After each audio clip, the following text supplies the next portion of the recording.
Live, local, breaking news. This is WYFF News 4 at 6 in high definition. Well, it's finally moving in, that Arctic chill that John's been talking about. Check out the overcast. This is Greenville, Tennessee this morning at 11:45. And this is unbelievable. One of the coldest places right now is the Denver area. 0 would likely feel warm compared to a few places around here.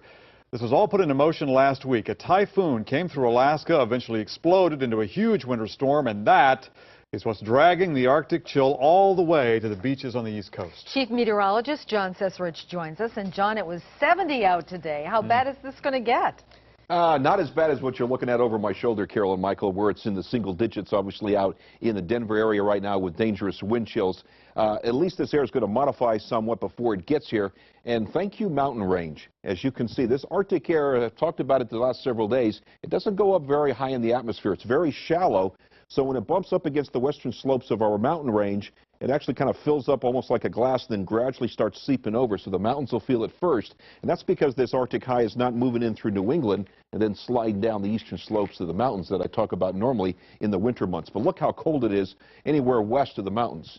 Yeah, it's in the single digits in Denver, and you factor in the winds, and it feels below 0. So your headlines, even though the front went by today, as expected, it was going to be very mild, one more mild day in the upstate, and then cooler in the mountains. Tomorrow, cloudiness and cooler in the upstate, but also a little bit colder in the mountains. And then the really Arctic cold, the frigid, extremely cold air really arrives late tomorrow night and continues through the day on Friday. You'll feel the difference on Friday night into Saturday. Then a storm system comes in out of the Gulf of Mexico Sunday and Monday. Computer models are still all over the place on how strong this storm system will be, the exact track, and whether or not we'll have enough moisture, enough cold air in place to see frozen precipitation. I'll talk more about that in detail a little bit later on. Now back to you, Michael. We're locked on, John. Thank you for that. Now to Cherokee County, where the solicitor says a father smoked marijuana, got behind the wheel, and caused the crash that killed his very young daughter. Tonight, we've learned more charges could be coming.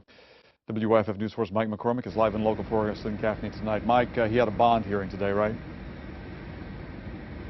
Yeah, that's right, Michael, and the judge set bond at $25,000.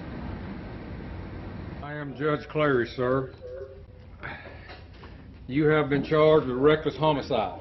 Through video conference Wednesday afternoon, Curtis McCraw faced a judge and a charge of reckless homicide. Miles away on White Plains Road, there's a small toy acting as an apparent memorial to McCraw's 2-year-old. The coroner says McCraw went off the road Tuesday afternoon, took out this speed limit sign, hit a garbage can, and then a tree.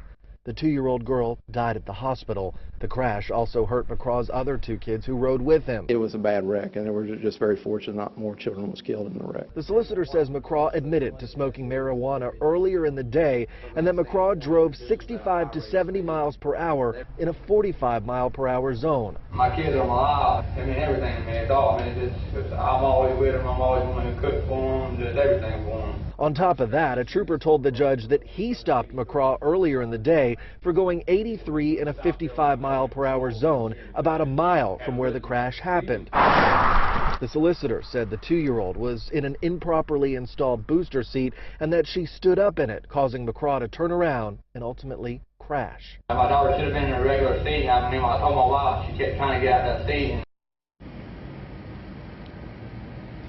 The solicitor tells us more charges could be coming depending on the outcome of McCraw's blood test.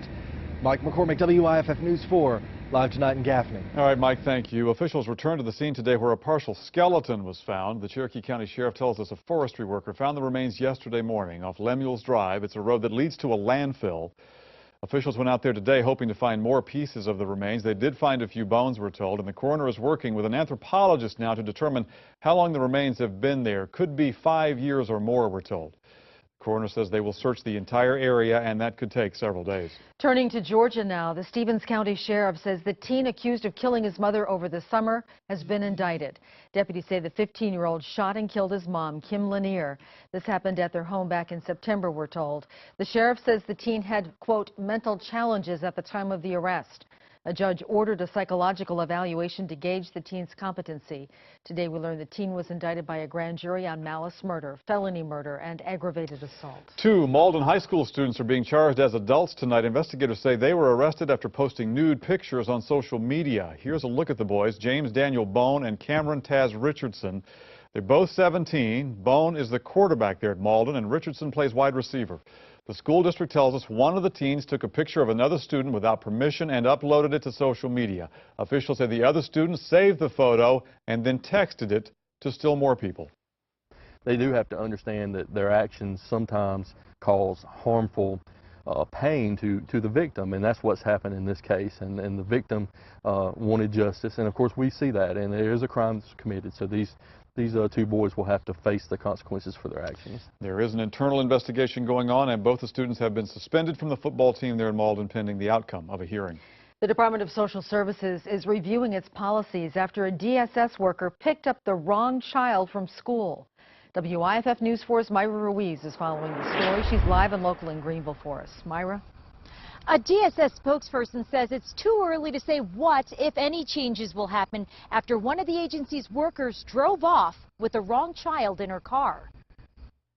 My daughter was gone. She was gone. Deidre Shacklett said she felt better keeping all of her children home from school on Tuesday. This after a Department of Social Services worker mistakenly picked up her 7-year-old daughter Victoria from East North Street Academy on Monday. She assumed that Victoria was the little girl because she was the little girl in the office. Her daughter was in the office for early dismissal for a doctor's appointment. It took 20 minutes for the DSS worker to return to the school. Other parents say they understand Shacklett's panic. I'm obviously concerned. It's a mistake. It's an unfortunate mistake. DSS acknowledges the mistake. Spokesperson Marilyn Mathias says our frontline workers will discuss ways to make sure this doesn't happen in the future. Mathias says it's probably too early to say what possible changes could happen. The PTA and School Improvement Council are also looking into possible changes. Where was the hiccup? Where was the problem? I know that administration at the school is not going to sweep anything under the rug. If we can adjust anything, we will. They're reminding everyone to revisit safety protocols. I think it's a gentle reminder of they're there for a reason. They're there so things like this don't happen. So I think everybody should probably have it revisited. But overall, they remain confident it's a mistake that won't happen again. I have no issues with the safety of my children there and know that they're in great hands with that school and the administration. Deidre Shacklett tells us tonight that there are many other parents who have reached out to her. Myra Ruiz, WYFF News 4, live in Greenville. Myra, thank you. A federal judge struck down South Carolina's ban on same-sex marriage this morning, but marriage licenses cannot be immediately handed out because of a delay that's still going on. Attorney General Alan Wilson says he's going to appeal the federal judge's ruling. People in favor, though, of same-sex marriage in South Carolina say that judge's move is yet another step in the right direction. We're not sure what other tactics he's going to use to try to stall it, but there's not apprehension in saying that this is happening here. And it's just a matter of how many more tax dollars he's going to waste trying to stall this. You may remember the U.S. Supreme Court last month refused to hear an appeal of a federal court decision allowing same-sex marriage in Virginia, and that development opened the way for same-sex marriages in other states in the Fourth Circuit. South Carolina has been the only state in the circuit refusing so far to allow gay marriage. People living at Summit Place Apartments in Greenville are still waiting to find out if the work they did will save their homes.